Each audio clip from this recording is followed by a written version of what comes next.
सिद्धेभ्य ओम नमः सिद्धेभ्य ओम नमः सिद्धेभ्य।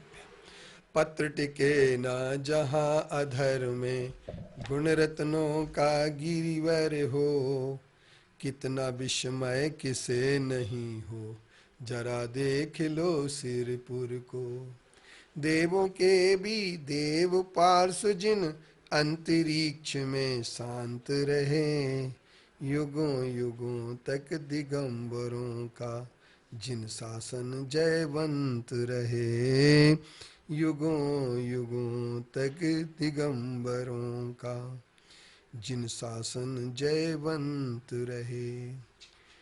इतिहास को जानने से हमें अपने गौरव का भान होता है। जिसे इतिहास का ज्ञान नहीं होता है, वह पुंसचली पुत्र के समान होता है। जब भारत देश में हर्षवर्धन सत्ता कर रहे थे और ह्वेंग सांग नाम के एक यात्री ने भारत का भ्रमण करना शुरू किया था, तो उस समय बौद्ध और जैनियों की भी संख्या बहुत अधिक थी।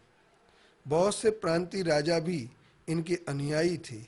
इनके धार्मिक सिद्धांत और रीति रिवाज की भी तत्कालीन समाज पर पर्याप्त प्रभाव डाले हुए थे। इसके अतिरिक्त तत्कालीन समाज में साधुओं, तपस्वियों, भिक्षुओं और यतियों का एक बड़ा भारी समुदाय था, जो उस समय के समाज में विशेष महत्व रखता था। बहुत से साधु अपने निश्चित स्थानों पर बैठे हुए ध्यान समाधि करते थे, जिनके पास भक्त लोग उपदेश आदि सुनने आया करते थे। बहुत से साधु शहरों गांवों में घूम घूम कर लोगों को उपदेश व शिक्षा दिया करते थे। यही हाल बौद्ध भिक्षुओं और जैन साधुओं का भी था। साधारणतः लोगों के जीवन को नैतिक और धार्मिक बनाने के लिए इन साधुओं, यतियों और भिक्षुओं का बड़ा भारी योगदान था। यह अंश कृष्णचंद्र विद्यालंकार ने अपनी पुस्तक हर्षकालीन भारत त्याग भूमि खंड 2 पृष्ठ 30 पर लिखा हुआ है।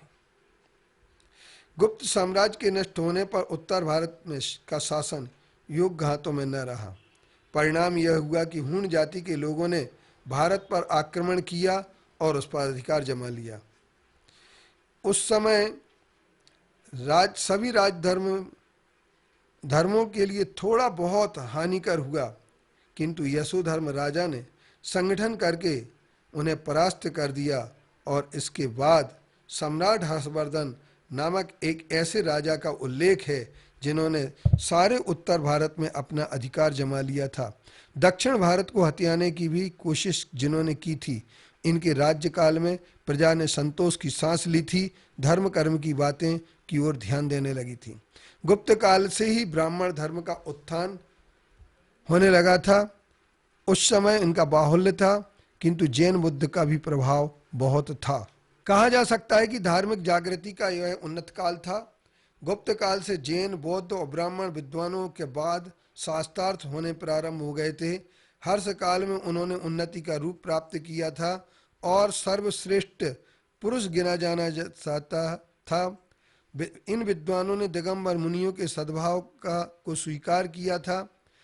सम्राट हर्ष के राजकवि बाण ने अपने ग्रंथों में का उल्लेख किया है और उसमें लिखता है कि राज्य जब गहन जंगल में पहुंच जाता है तो उसने अनेक तरह के तपस्वी देखे। राजा ने उन तपस्वियों में नग्न, दिगंबर, अरहत, जैन साधु भी थे। यह बात उन्होंने अपने बाण ने लिखी है। इसके साथ साथ महासम्मेलन और शास्त्रार्थ को भी आमंत्रित किया जाता था। इससे प्रकट होता है कि हर्ष की राजधानी के आसपास जैन धर्म का प्राबल्य था और वैसे ही सारे भारत में फैले हुए थे। उज्जैन का दिगंबर जैन संघ अब भी प्रसिद्ध था और उसमें तत्कालीन निम्नलिखित दिगंबर आचार्य विद्यमान थे: महाकीर्ति सन 629, विष्णुनंदी 647, श्रीभूषण 669, श्रीचंद 678, श्री नंदी 692 और देशभूषण 708 में आचार्य हुए। सम्राट हर्ष के इस काल में एक चीनी यात्री आया था जिसका नाम होंग शंग था। उसने भारत का भ्रमण करके भारत के बाहर दिगंबर जैन मुनियों के लिए प्रसिद्ध बतलाया था, और उन्होंने निर्ग्रंथ और नग्न साधु लिखता था। केसलोंच क्रिया का उल्लेख भी उसने किया था। उन्होंने पेशावर की ओर भारत में प्रवेश किया था और सिंगापुर और उसमें उसने नग्न जैन मुनियों को पाया था।